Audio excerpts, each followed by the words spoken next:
Okay, so here's the here's how the house turned out. Um, I'm closing in a couple of days. I had it sold even before the drywall was installed. But anyway, this is kind of how it turned out. It's not kind of how it turned out. It's how it actually turned out. Garage door is open because I just washed out the garage floor. It's one of the last things I do. Wash off the driveway. They're gonna do a final walkthrough. I think tomorrow. So anyway, yeah. So I got the doors open and um, let the floor dry. Got all the planting done. Planted grass last week.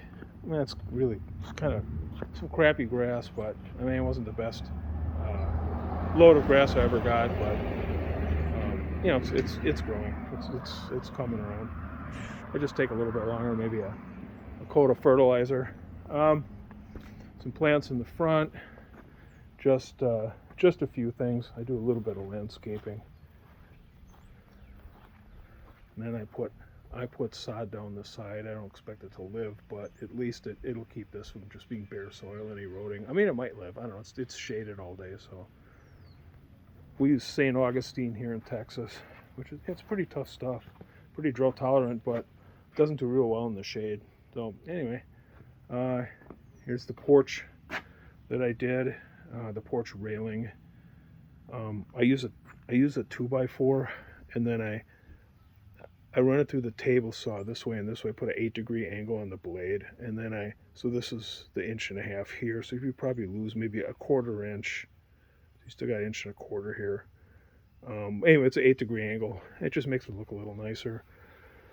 And then this is 1x2. Actually, what I do is I buy 1x6, and then I rip it, so I get nice square edges, because if you buy 1x2, it's usually not that good, and the edges are all rounded, and I don't like the way it looks. So I just buy 1x6 and I rip it down. It's all southern yellow pine. And then these are 1x4s.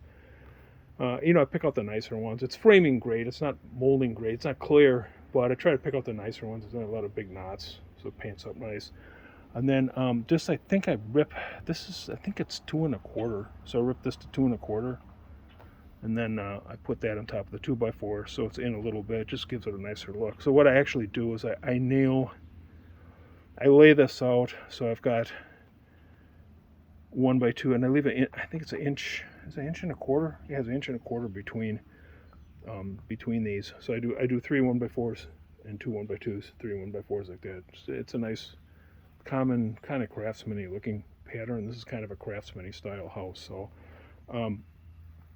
anyway, yeah. So then I lay out on here, and then I put this and the balusters, if you want to call them balusters, and this together. So I'm nailing from the top. I put that together all in one piece instead of like trying to toenail in like that, which it's hard to do. Plus, you'd see all the nail heads. I mean, it just wouldn't look that good. So I'm actually nailing through this way. So I put the bottom rail on first. I put up on a couple blocks in case somebody sits on the railing, and then I build this section all in one piece, fit it in, and then put this down on top of it, and then just nail it from underneath. But anyway, yeah, so it gives it a nice look. Put a little angle on here, just looks a little bit nicer. Use post caps. You can buy them on Amazon, maybe like $10 a piece. So that's kind of that's the railing style I do. I used it on a lot of different houses.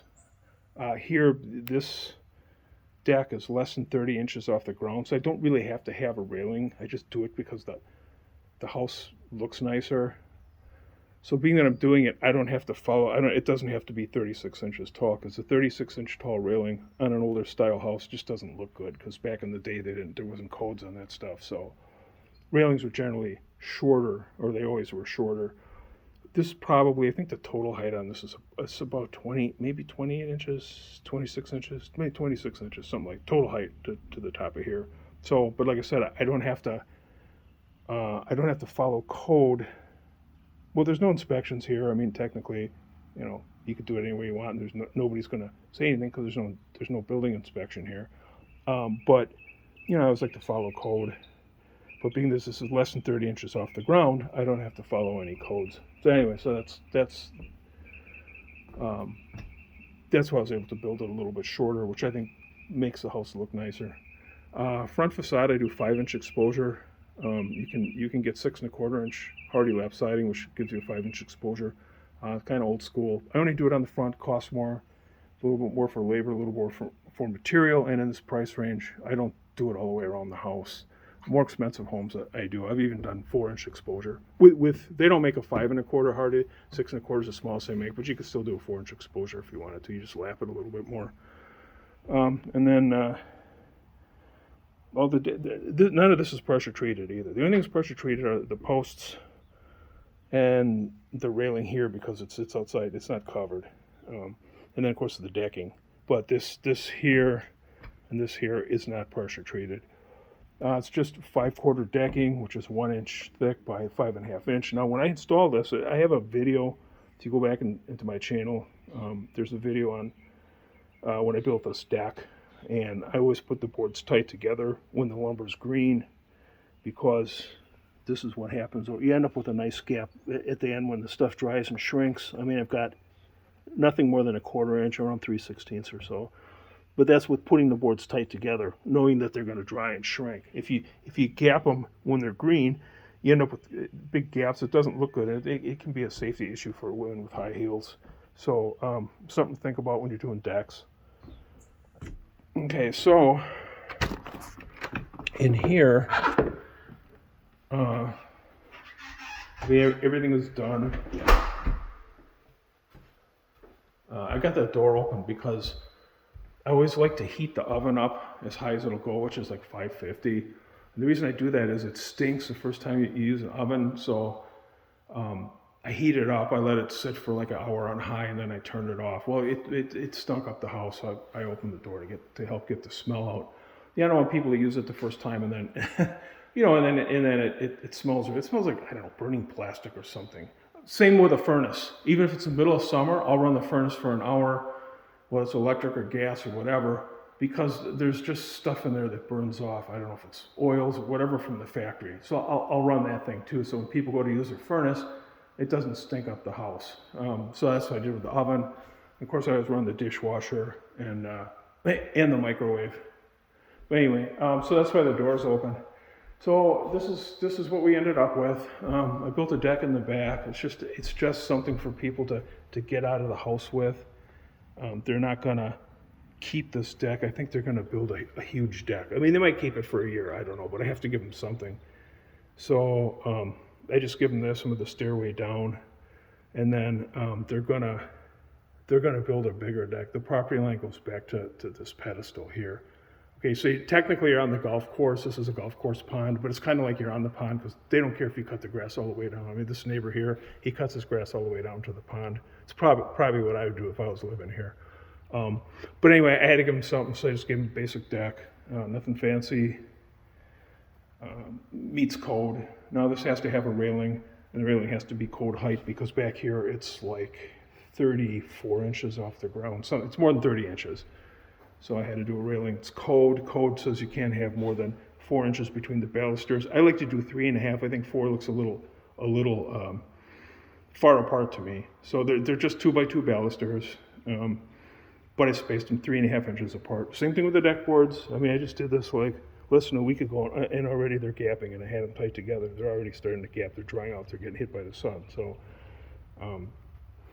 anyway, let's see what else.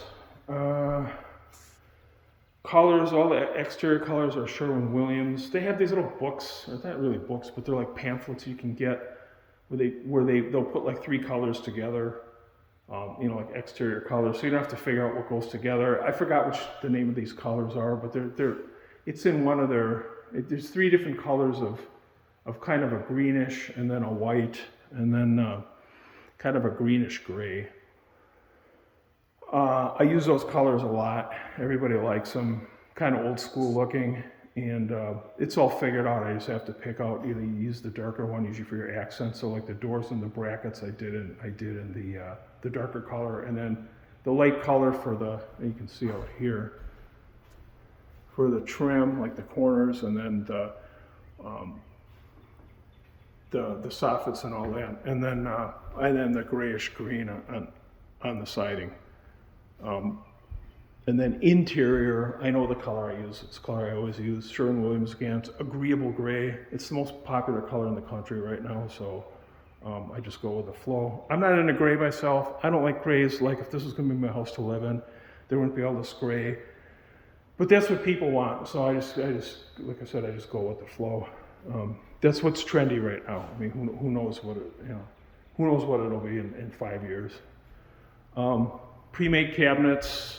These cabinets are made in China, American wood, but they're made in China. The wood's sent over there. They're made in China and they're shipped back here. You have to put them together. It doesn't take very long. They're real easy to put together. You know, they have like it's like IKEA furniture. You turn the little cam things and it locks the sides and the front together.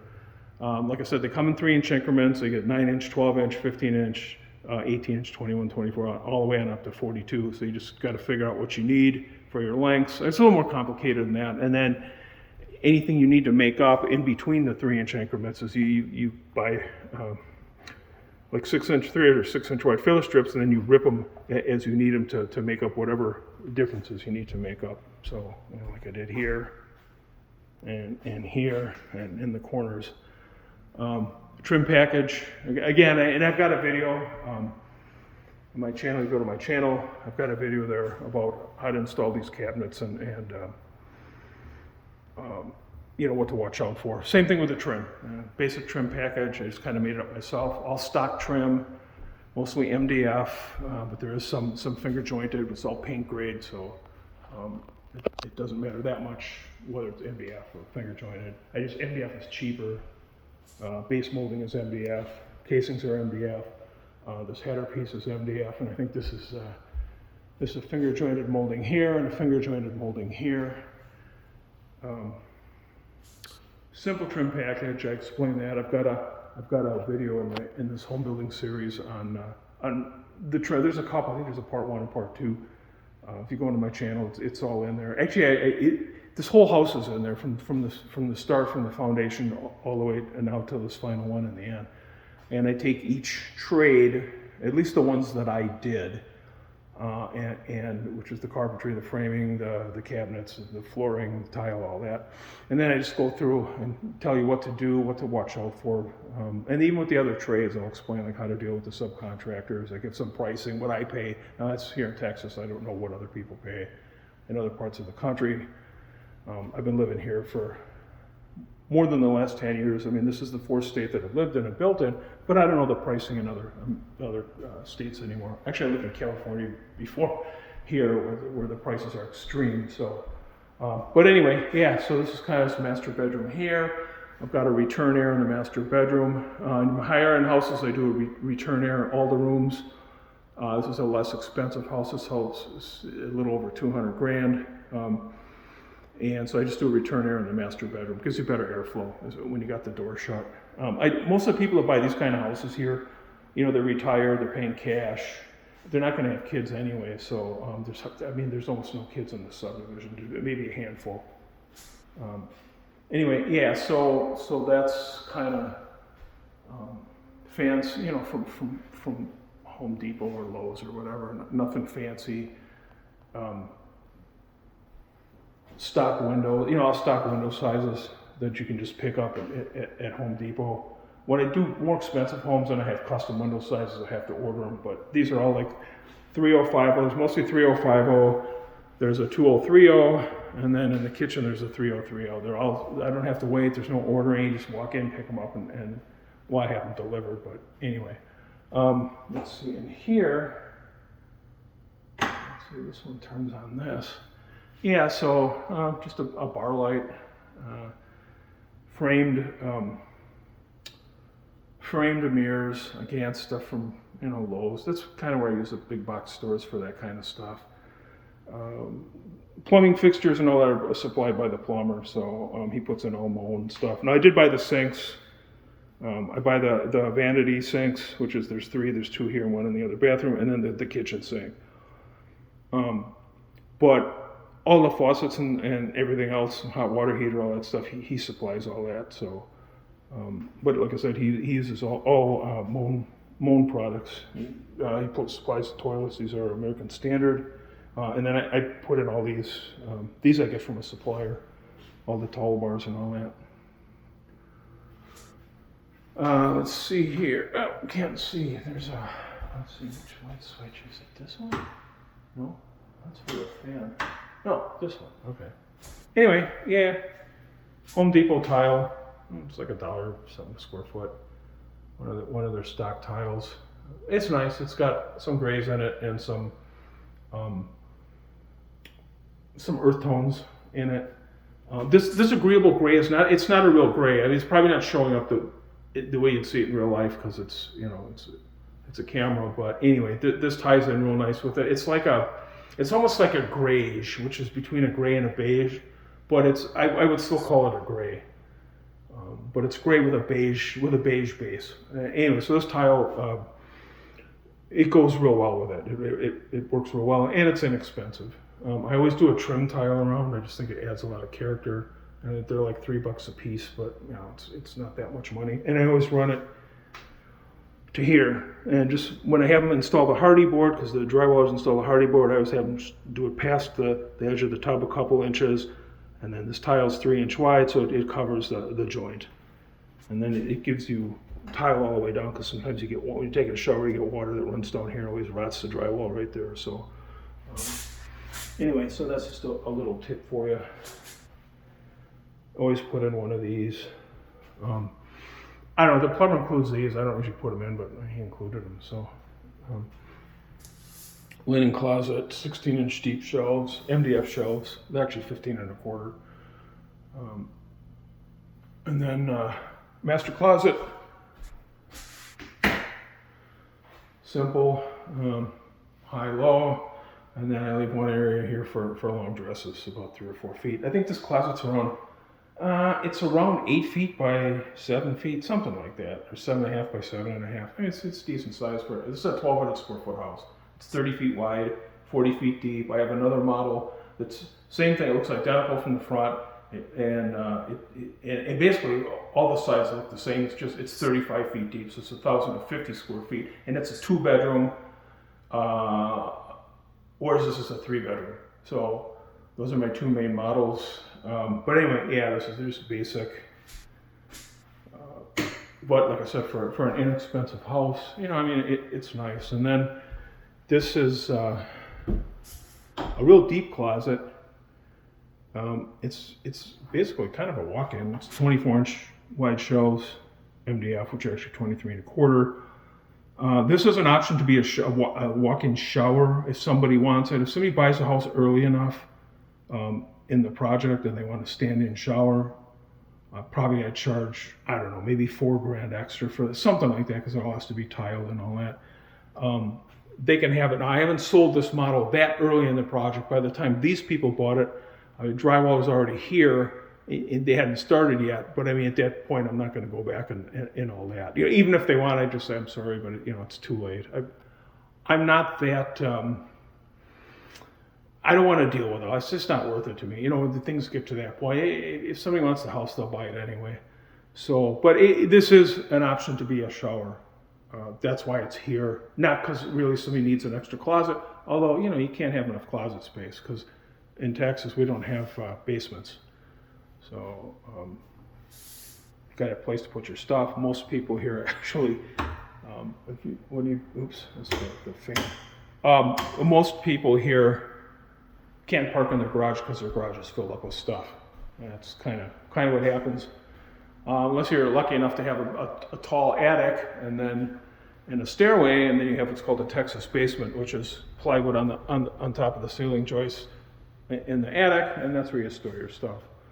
Anyway, so that's kind of it. This is the open kitchen area. This area is like 16 feet by maybe 24 feet long. And on both floor plans, the other floor plan is similar to this, but it's 2-bedroom. This area is exactly the same. And the master bedroom is the same. It's just the other parts of the house change. There isn't a bathroom here. It's in another place. There isn't a laundry room here. It's just the laundry room is up front. There's no bedroom on that side. There's a bigger master closet for the master bedroom. But there is a bedroom on that side. So the plans are similar, but they are different. This is the laundry room, hot water heater. I got a 50 gallon. Usually I get a 40, but he said they were out of 40, so I got a 50. So whoever moves here is going to have plenty of water for the shower. Electric, we have electric appliances here. If you want gas, you got to have propane. The subdivision doesn't have natural gas. Let's see what else. Oh, electric furnace too. Here, another bar light. Same tub shower deal. Basically the same deal. Full bath, but you know. Anyway, you know, for 200 grand, it's a good deal. It's the only house in this price range. I don't compete with anybody on these cheap houses. Nobody else is doing them. So I don't have any competition. Most of the stuff in the subdivision is 300,000 to 400,000, some 500,000. So I'm kind of a little bit different. I build several a year, so you just have to build more of them.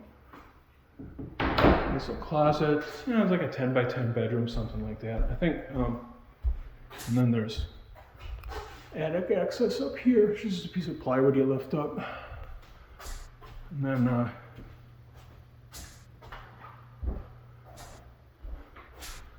same deal here. You got a closet, it's the front of the house. Another bedroom's roughly 10 by 10.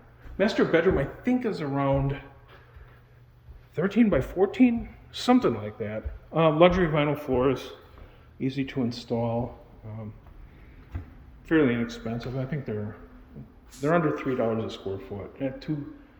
I got these at Home Depot. I usually go to Floor and Decor, but they had a good deal on this. I think it was a closeout. I got from $240 a square foot. You know, it's nice. I mean, it's nice stuff. I have a piece left over. I have several pieces left over that I leave the owners, but you know, it's decent. It's got its own padding on the bottom, so you don't need to put down padding. It all locks together real nice. Yeah, so for that kind of money, you just put it right over the plywood subfloor. So there's not much prep work. The only thing I do is I grind the joints I used OSB for the subfloor, but whether I use OSB or plywood, I always grind the joints with a belt sander because they tend to, especially this has been rained on a few times before I got the roof on, so the joints will kind of swell up where the butt ends are. So you don't see anything on the floor, especially in a room like this. You might see some humps. I just take my belt sander real quick and grind those 4 foot long joints. The parallel, the 8 foot joints, you know, on the sheet where the tongue and grooves go together, those don't usually swell, but the butt ends will swell sometimes, especially if it's been rained on several times before you get the shingles on the roof. That's really the only prep work, but I mean, in the whole house, I spend probably less than an hour doing that. I just go around with like 30 grit, the coarsest grit I can get on my belt sander, and I just grind them down a bit. So anyway, so that's kind of the house. Turned out good. Sold quickly. I've got other ones that I'm building in here also. I don't do a video for every house. I just kind of did this as a series for people to learn. I mean, I've been in the construction industry since the 70s. So, I mean, I started doing work for people even when I was in grade school. So my point is I've learned a lot over the years, done many different things. I mean, I've owned rental properties and done commercial remodeling, commercial new construction, residential remodeling, home building, flipping, all this different stuff, right? So I'm just kind of passing on some knowledge. So I'm not gonna like record every single house I do because it's basically gonna be the same thing over and over. I do have some with my house to live in because it's a bigger, more expensive home than these. So I'm doing some recording on that. I didn't do the framing on it. I didn't do the roofing. I didn't do as many trades. I am going to do the interior carpentry, probably the tile. But there won't be as much to go over. But if you go and check out my channel, you know, you want to learn how to build the different aspects of it and hands-on experience, then, you know, check out my other videos. I mean, you can like and subscribe if you want to. That's up to you. I'm not trying to be a YouTube star. Just trying to pass on 40 plus years of information. I'll probably do some more stuff also on, you know, how to buy a lot, because, you know, a lot of people don't know how to buy a lot. You can end up buying a lot that costs you a lot more money to get it buildable, or maybe it's not in the best location of the subdivision. This subdivision has thousands of lots for sale, so, or at least hundreds, even thousands. I don't know, there's a lot of lots in here, there's thousands of lots in here, and it's an old subdivision, it's just not filled in.